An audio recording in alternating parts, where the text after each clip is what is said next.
আপনি এই বাড়িতে কত বছর আগে আসছেন? আপনি ওই সময়ের কিছু কথা যদি মনে পড়ে একটু বলেন। আমি আসছি আজ 38 বছর। 38 বছর।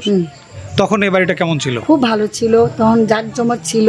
বাড়ির ইতিহাস তো আপনি কিছু কিছু শুনেছেন, আপনার শ্বশুর বা যারা ছিল, মানে এমন কোনো ইতিহাস কি আছে যেটা আপনার মনে হয় যেটা খুবই গুরুত্বপূর্ণ বা বলা দরকার এরকম? এখানে অনেক এই পুকুরে বাজনা বাজলে অনেক বড় কলস, বড় হাড়ি এখানে ভেসে ওঠে। হ্যাঁ, এই পুকুরের থেকে।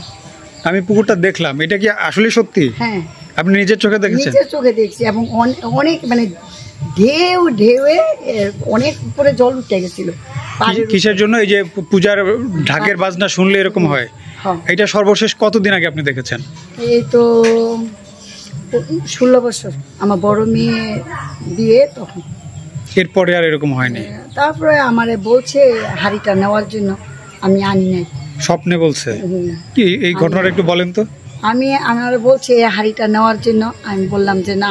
ভাবলাম যে যদি ওই হাড়িটা আনি, পিতলে হাড়ি ছিল, বড় এরকম বড়, তা আমার বলছে আনার জন্য। আমি বললাম যে না, আমি এটা আনলে আমার সমস্যা হবে, আমার মেয়ে আছে, স্বামী আছে, ওদের যদি কিছু হয় তার জন্য আমরা আনি না।